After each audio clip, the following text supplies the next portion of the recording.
The CC Radio Network is proud to bring you tonight's show, The Rebellious Rev and the Doc, where we talk about religion like you've never heard before. There's no evangelists here, just talk about religion with a twist. So let's get started and have some fun. Welcome our host. There is no heaven. There is no hell. There is only this world and its dark reflection. And we do not know in which of the two worlds we are. I think we cut the introduction short. That was my mistake. Live from New York, it is the Rebellious Rev and the Doc. I'm the Rev. And I am the Doc. And together we are a bunch of whatever. Mark is stuck. Mark is always stuck. Yep, he's stuck. He's got to be close I am to close, the operation. There's all kinds of stuff down here. That's as close as you can go, my friend. I don't know what's holding you back.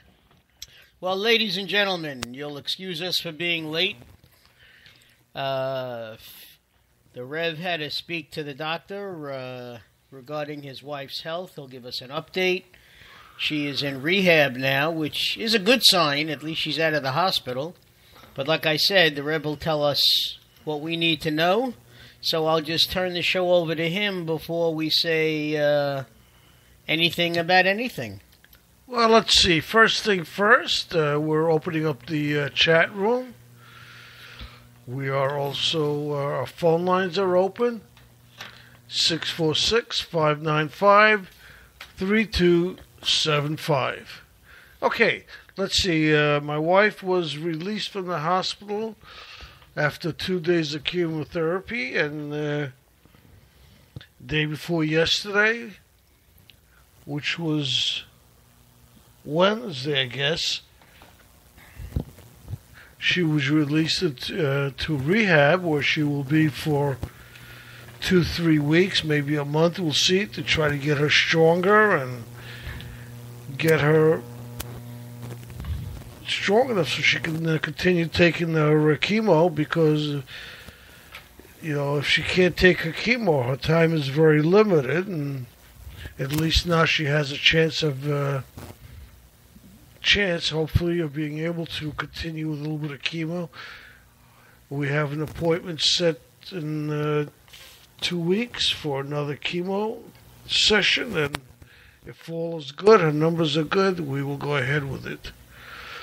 We went to see, we had a doctor today come by at the rehab place, basically just to introduce himself and to adjust her pain medications, because she's in a lot of pain.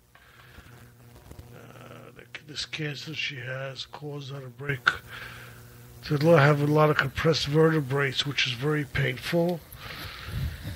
You know, she went from about 5'3" to probably 4'8". That's 5 inches she lost in a very short time since she had the cancer.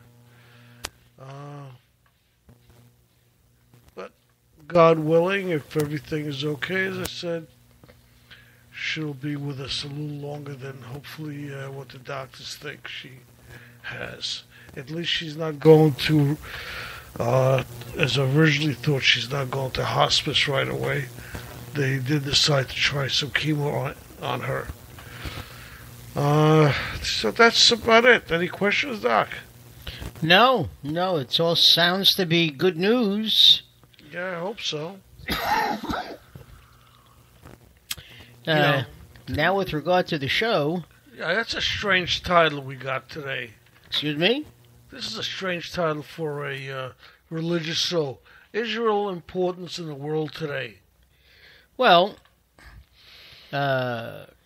Israel, first of all, politically, is an important part of the Middle East. It is the only democracy, really, true democracy.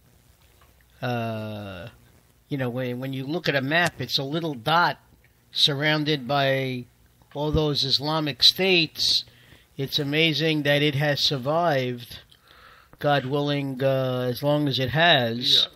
Yeah. It's a strong friend to the United States. It's understandable why. I mean, even good friends have arguments. We have arguments all the time, you and I. But then again, we're not good friends. Exactly. So. But the point being that... you took the words right out of my mouth. I'm sure I did. Politically, Israel is very important. But religiously, and this mainly falls on the shoulders of the ecumenical Christians, Israel is very important. Its very existence. If Israel does not exist, according to Revelation, the book of Revelation, and John of Patmos and St. Paul, there won't be a second coming, and Jesus will not return to raise the dead and save the souls of all those who have been reborn. Of course, that leaves you and I out, Felix. Now listen, if the Jews and Israelis are so important in this, then they should come with them just because they're there. I mean, I don't understand it. I mean, yeah, they should get a free pass. Exactly. I know what you're saying. Yeah, I mean, what is this? You see, we agree. We have to, we gotta go ahead and protect the country of Israel. The Jews have to, so just the born again Christians could go to heaven. I mean, that doesn't sound very fair from God's point of view. Well, I guess it's like when you make a pact with the devil, and you sign on the dotted line in blood. I would assume that according to people like Chad, who hopefully we will be hearing from later on in the show, that you have to... It's more than just saying, yes, I'm reborn. Okay, you have to welcome Jesus into your life with open arms, and you have to fully believe in things that have been said. Otherwise, you're just paying lip service. Yeah. What's one interpretation of the Bible? Other people have other. Well, I mean, this is the ecumenical view. Yeah. No. Not all Catholics are reborn Christians. Not every Catholic has, said that Jesus is his own personal savior. I know that your personal savior is Johnny Walker Black, so... or Red. Or the Red, okay. Granted. Depends how bad times are. That's okay. That's okay. When times are bad, Red is good. But... So...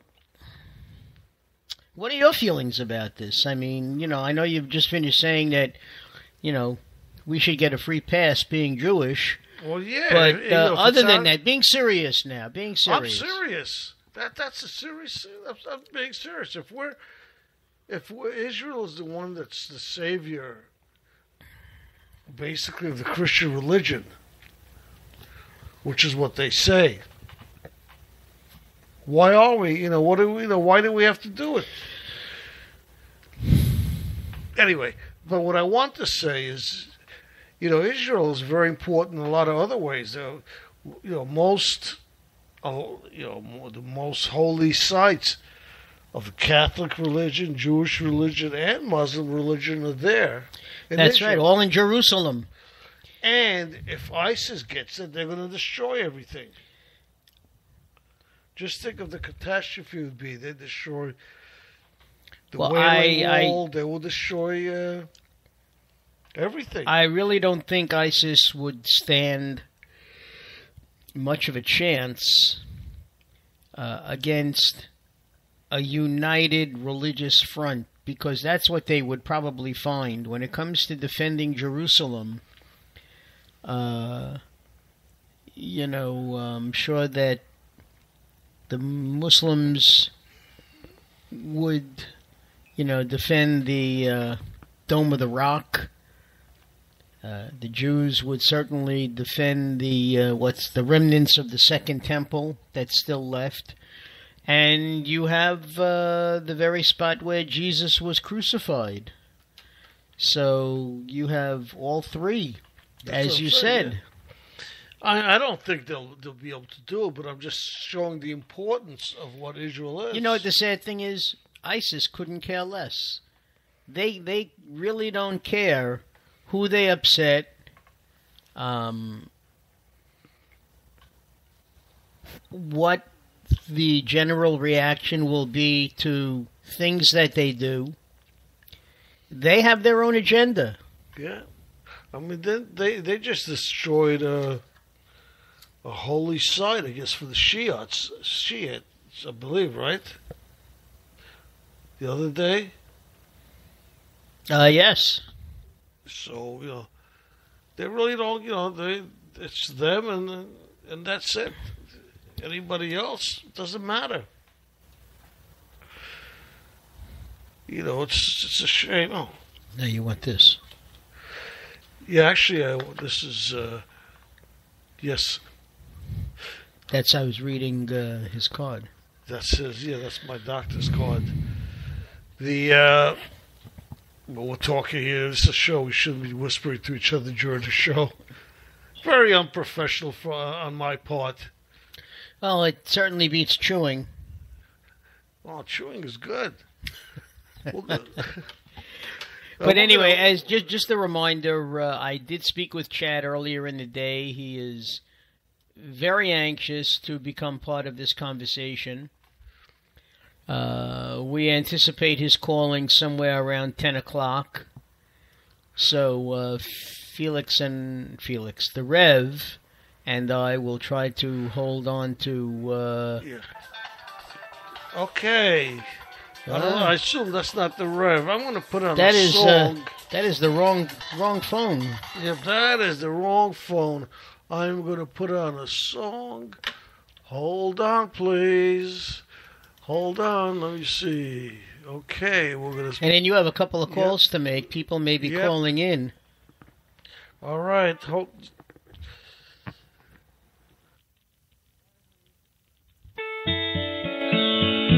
Anytime, anywhere, I can pray, and Jehovah will hear what I say.